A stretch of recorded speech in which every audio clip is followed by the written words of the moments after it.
It costs a lot to live in and around Boston. The city itself is hot and there is so much money coming in. And in terms of housing, that means a lot of longtime residents can't stay. That means neighborhoods, the heart of what makes Boston, Boston, are under real threat. Governor Charlie Baker says more building everywhere is a major part of the solution. Is he right? And how bad is it right now for working class Bostonians? Brian SHACTMAN here, and welcome to this week's Talk Politics. Those are all important questions, and we're going to try to address them for you this morning. But first, I want to give you some numbers, starting with this. Statewide, the Warren Group says the median price of a home is now $377,000. That's a record. In Boston, for the month of March, the median within the city lines was $595,000 and $550 for a condo, both right near record highs. But if you go downtown, one recent report says the average sale price for a condo so far this year was more than $1.1 million, and that's actually down a bit. You want to rent?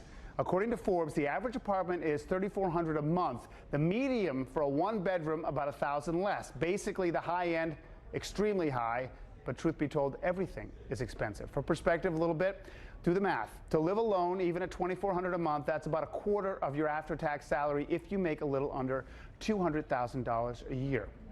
So what does it mean for us, for you? Allison King went into Boston, into people's homes, to find out some of the impact from these incredibly high costs.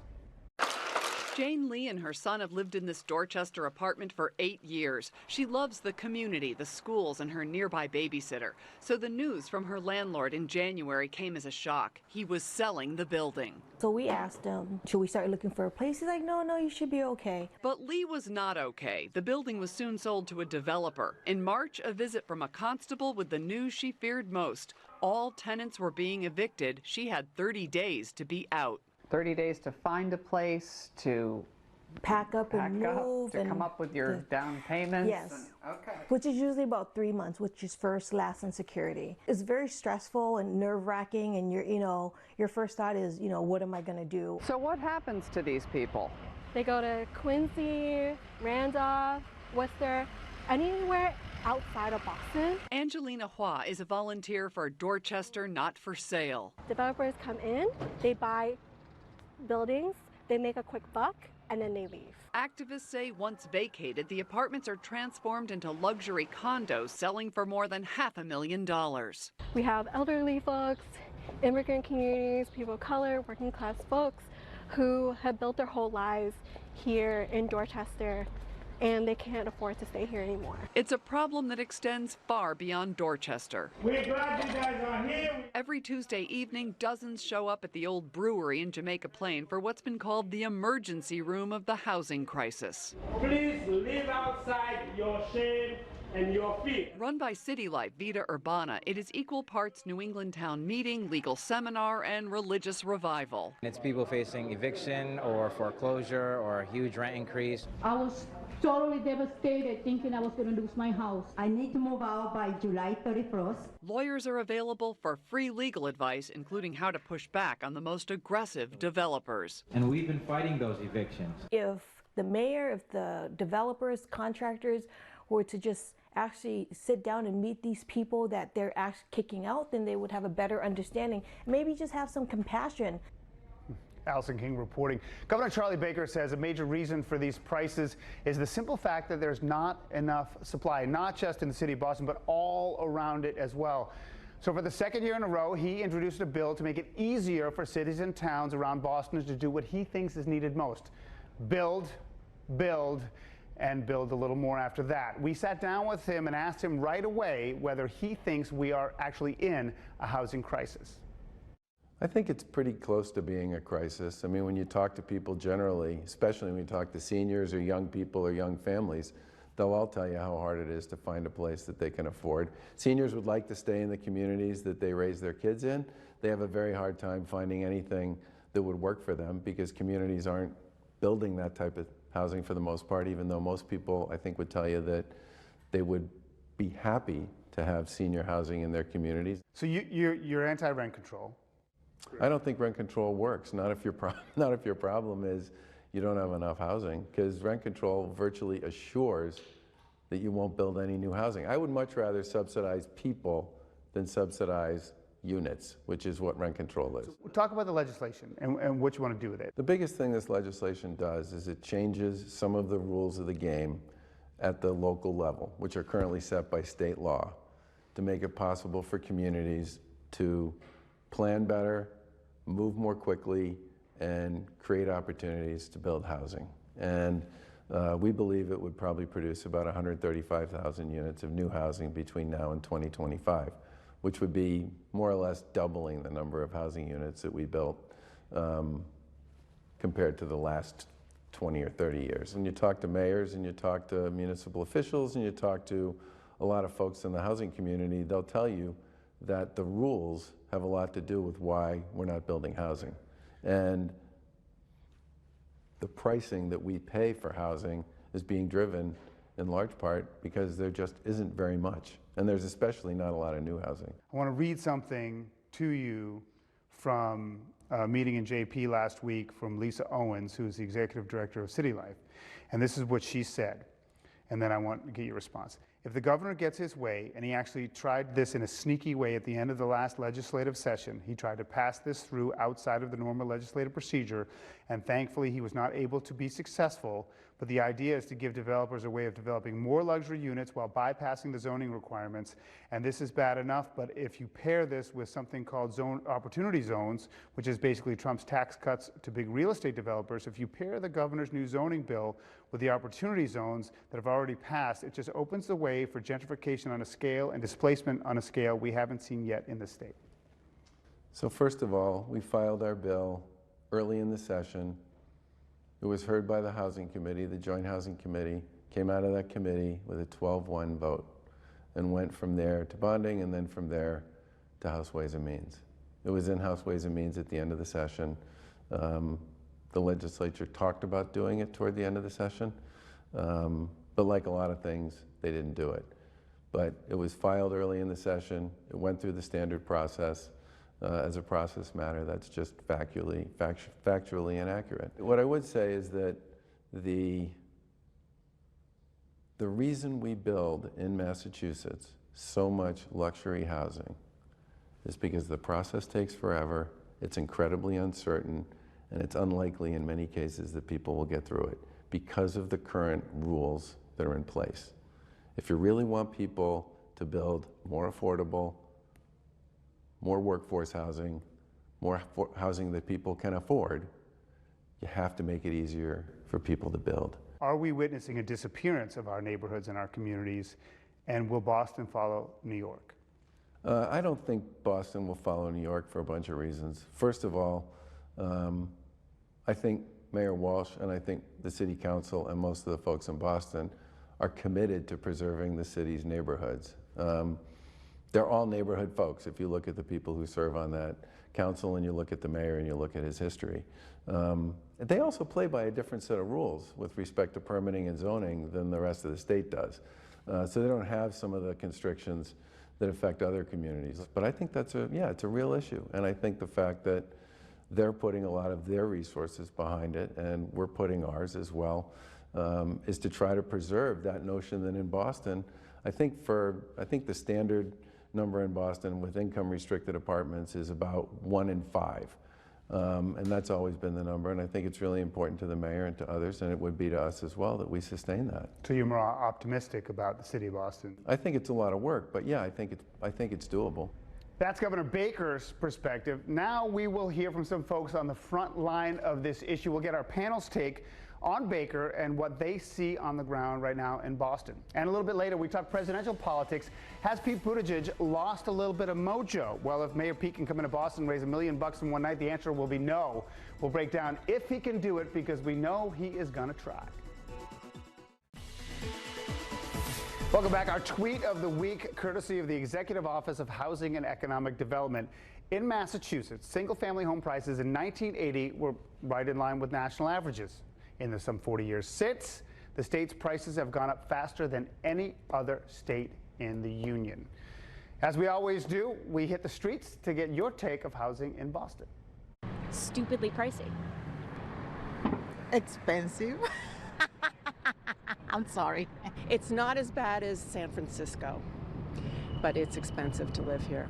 ideal for the future market? Expensive, interesting. You know, I'm living on loans and my parents are still helping me out, but to live anywhere nice, it's just overly expensive. And you know, my parents are paying me over $1,000 a month on top of all my loans to pay for rent, and that's just ridiculous. But I love Boston though, but yeah, it's very expensive to live here. I want that woman's parents. That's my takeaway. Oh my goodness. All right, this is the panel here with Allison King. Obviously, we have Sue O'Connell, host of the Take on NEC, and then Rachel Heller, of course, CEO of Citizens Housing and Planning Association, and Cadenaise Paz. We welcome her from the Boston Tenant Coalition. Okay, there's so much to talk about and so many voices here to talk about. I want to throw it out to the group. What did you think of the governor's comments? Well, I mean, it's the city and state government always thinks that building is a way of getting out of the housing crisis. There's no way we're going to build enough housing to actually get people to get housing that's affordable to them. And it's not necessarily an issue of only there being enough housing. It's, is it at the level that people can afford? You can have thousands of luxury housing, but is it really going to meet the needs of folks who are $30,000, $40,000 a year? Probably not. You know, I want to ask a question about a constituency that never gets mentioned in these conversations. I lived in Mission Hill for 10 years in the 90s, and as I moved out, students were moving in, right? So now I live in Fort Hill in Roxbury, and in the 4 years that I've been there, my street has transformed from folks who have lived there for a long time into student housing that turns over every spring and every fall. Are the colleges not in this conversation of housing, since so many of the students are driving up the prices as well, because you can charge a kid $1,000 a month for almost any room, and that makes the landlords think they can, because they can, charge more for rent. Are they part of this discussion? They are part of the discussion, and there's always conversation about universities building more housing. And there's also students who are taking on a lot of student loan debt, and living on campus can increase that debt. And so a lot of students will look for other alternatives as well. Getting back to what Cadenaise was saying and what the governor was saying, there's a lot of different pieces that need to come together. We do need to produce a lot more homes. We are producing half of the number of homes now than we did in the 1980s and before that. So we absolutely need to do that. There's many communities that are not allowing the kind of development. Okay, so you're talking about we need to produce the homes, but you think the voucher system, and you saw what he said about rent control, right? You're talking about a coordinated effort. We have to do all of those things. That's your point? That's true. There's not just one solution for the, figuring out what the housing crisis is. And that's what I heard over and over at this town meeting that I went to, practically for people in crisis. Things came up like a flipping tax, an anti-displacement zone, but they said not one of those things will work. Where are you on those kinds of things? A flipping tax? Actually, I think there's a lot of different things to think about here. We need to produce more homes. We need to preserve the affordable homes that we've got and preserve the ability of people to stay in their neighborhoods. And we need communities to plan for more homes. The governor talked about how Boston is under a different set of rules, and they are. And Boston is allowing development. A handful of communities are allowing development, and so that's where people are moving. We really need all of the other communities as well to be allowing the kind of housing that we need. That's really a big piece of why there's so much squeezing happening and why the rent prices are so high, why home prices are so high. We're perpetuating segregation the more that communities outside of Boston are not allowing the kind of housing we need. I was struck by in your package, Allison, the woman, we know that in America, most people don't have $1,000 in the bank to cover emergency expenses, right? Well, we keep seeing those not statistics. $1,000, it's $2,000 for a two-bedroom. First last month, right? Broker's fee, you're talking almost $10,000. And many people are on tenant at will, meaning that they're every 30 days, it's whether or not they're going to continue to have the lease. That works for a lot of people, but I'm seeing more landlords actually requiring that. So if they get a flip offer or they get a development offer, they can sell the property and evict the tenants quickly. Is there any talk about legislation about maybe requiring safety nets and a longer time for eviction when some property is sold? There are a lot of policies on the table. I mean, I can mention one and you can continue the conversation. So there's the just cause eviction protection for elders in the State House right now. And that basically protects them from being evicted to a certain extent. And it's important to give folks some time to actually find housing if that's going through, but also just to give people the option of knowing they can stay if they want to stay. I'm going to push back here, play the devil's advocate, be the bad guy for a second. Is it really a taxpayer's obligation to subsidize neighborhoods? Should we let market forces just dictate the way the world works? Is this just an evolution of a city that's very popular? I mean, there's an argument some would have. I'm not saying it's mine, but I mean, why not just let the market take care of itself? That's the way the world works. The reality is we're not allowing the market to take care of itself. When so many communities outside of Boston are not allowing the kind of housing that we need, we've already changed what the market can actually do, and we're no longer able to meet the needs of the... So you support the governor's legislation? Yes, that is a piece of what needs to be done, absolutely. Okay, so you think because outside the city there's restrictions, that in itself is already changing the game, so the market forces have changed? Because people can look at it and say, well, you're subsidizing through vouchers, rent control might come back and the legislation is potentially there. And some would say, you know what, if the city has to change its characters, so be it. I mean, are the neighborhoods really going to go away?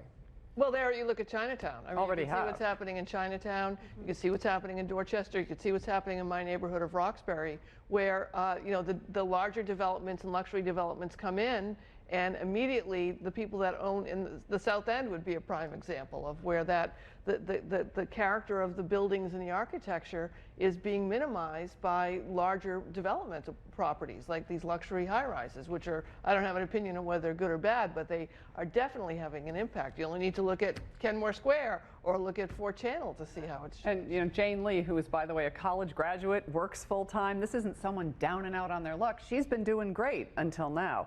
But she said that people are going to move in there who are millionaires or just who have, not million, but people have a lot of money who don't really necessarily fit into that neighborhood.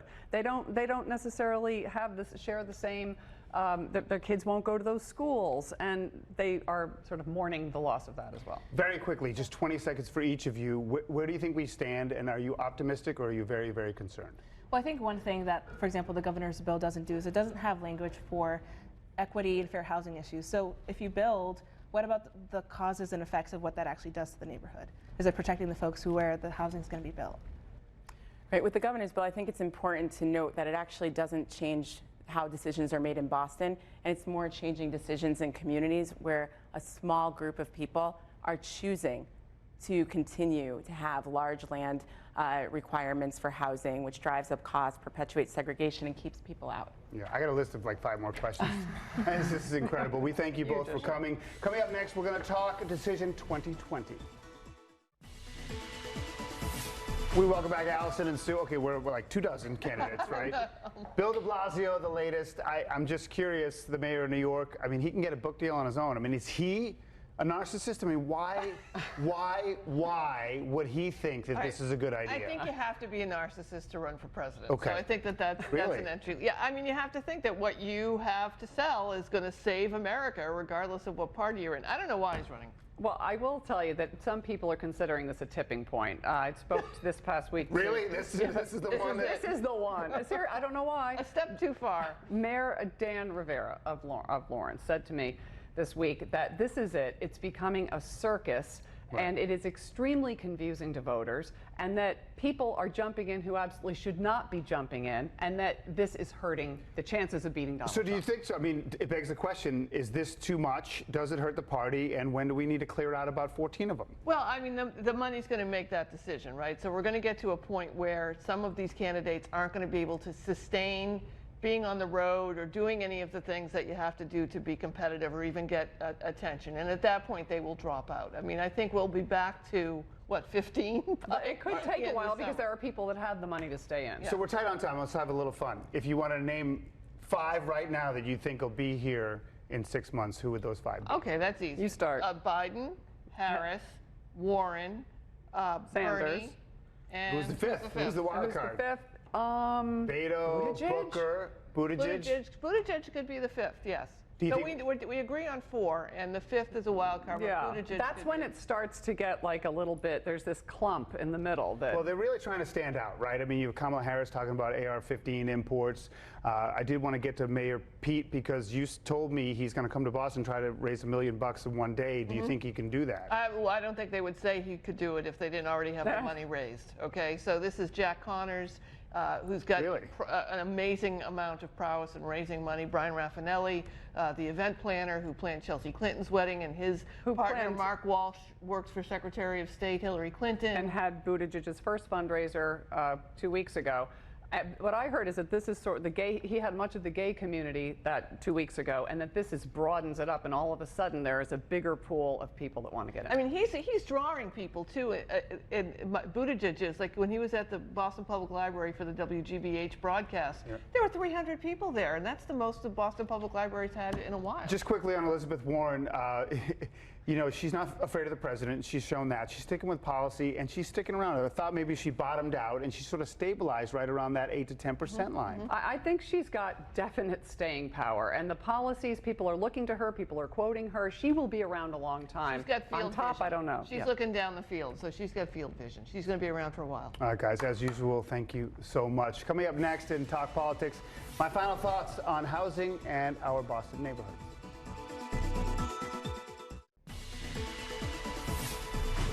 I still think of what Congresswoman Ayanna Pressley told Allison a few weeks ago, how equality, even social justice, are linked to things like housing and transportation. And in some ways, that's why we linked the two issues in back-to-back shows. And it's funny, with my business background, part of me says, let market forces do their work. If that means high prices and new residents, so be it. But then I think, this is Boston. Yeah, we're not going to go back to the cordoned off but distinct communities of yesteryear, and many people out there say good riddance. We need diversity, inclusion, acceptance of all walks of life. But that also means socioeconomic diversity, racial diversity, ethnic diversity, and these neighborhoods that make Boston Boston, make this place truly special, do feel like they are in jeopardy right now. Will more units bring prices down enough to make a difference? Maybe, but it doesn't necessarily feel that way. But maybe it's time to find out, because while the current market conditions are making some rich, they're also making Boston's neighborhood culture a little poorer. Until next time, this is NBC 10 Boston's Talk Politics.